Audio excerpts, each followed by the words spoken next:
Your bite-sized daily roundup of the biggest news from the world of film. This is the Daily Reel with Van Connor. Good morning, it's Wednesday, April the 14th, the 21st anniversary of the release of American Psycho, the day the Zac Efron comedy 17 again was released in 2009, and the day The Fate of the Furious came out in 2017. It's birthday to Robert Carlyle, Sarah Michelle Gellar, Abigail Breslin, and Adrian Brody, and in 2021, it's the day these were the big stories.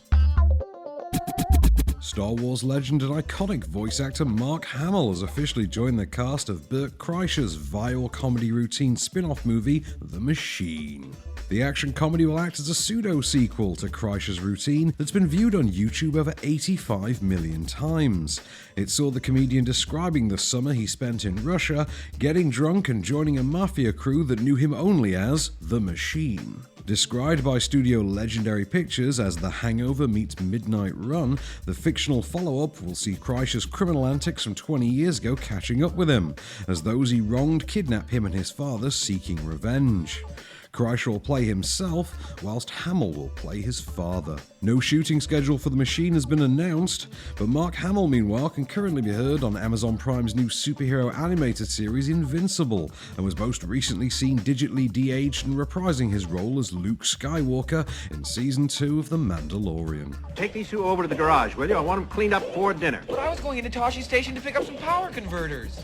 You can waste time with your friends when your chores are done. Now, come on, get to it. Speaking of action comedies, Kevin Hart's forthcoming Man from Toronto has seen its release date pushed back by 2 months.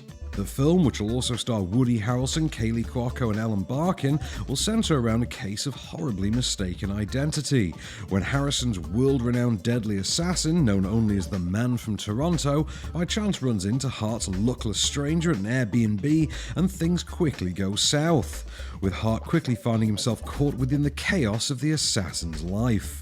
The Hitman's bodyguard director Patrick Hughes helmed the project from a script by So I Married an Ex-Murderer screenwriter Robbie Fox. Harrelson actually replaced Jason Statham in the role, who dropped out due to scheduling conflicts. In a previous statement, Harrelson called his performance perhaps my most difficult role, because I have to keep a straight face and act like I'm not wildly amused when Kevin Hart does things no human could not laugh at. Previously slated for release on the 20th of November, Man from Toronto will now hit screens on the 14th of January next year.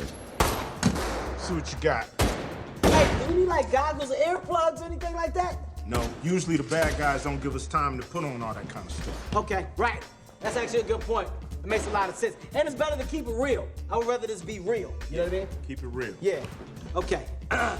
Here we go. And finally, Kevin Smith's characteristic penchant for experimentation has reared its head once more, as the Clerks director has announced plans to auction off his next film as a crypto art piece. Smith's already completed horror anthology Kilroy Was Here will be sold as a non-fungible token, or NFT. For those unaware, an NFT is a complicated kind of data string distributed on a digital ledger called a blockchain that certifies the uniqueness of an intangible object. Or, in layman's terms, it's the one true receipt for something that doesn't physically exist. In the case of Kilroy Was Here, what Smith is actually selling is the rights to exhibit, distribute, and stream the film, essentially making the auction winner the sole proprietor of his work, and allowing them to choose how or even if the movie can be seen by others. Smith will maintain no theatrical rights to the film either, so this will also allow the new owner to potentially make money off of the feature, though it is a late-era Kevin Smith film, so No date has been set for the auction, but Smith has set up an online store where he's already selling Jay and Silent Bob themed NFT tokens and art, and where from the 21st of April, for the low price of $250, fans will be able to buy a teaser image from the new movie. I went through something like what you're talking about a couple of years ago, this chick named Amy. When? A couple of years ago.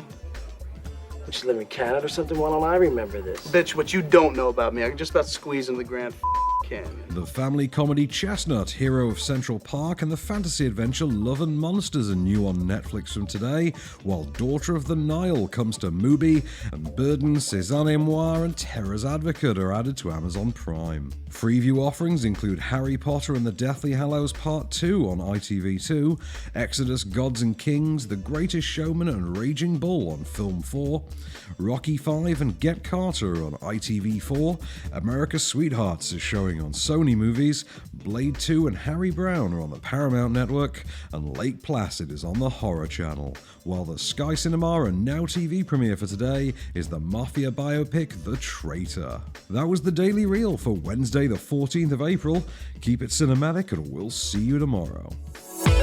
The Daily Reel is a Candystore production, presented by Van Connor and written by Calvin Prickett. All information is correct at the time of writing, and source links are in the description for each episode. Don't forget to rate, review and subscribe on all good podcast platforms, or ask Alexa to install the Daily Reel skill for your morning flash briefing. Follow the show on social at Daily Reel Pod, and we'll be back every weekday. Until then, keep it cinematic.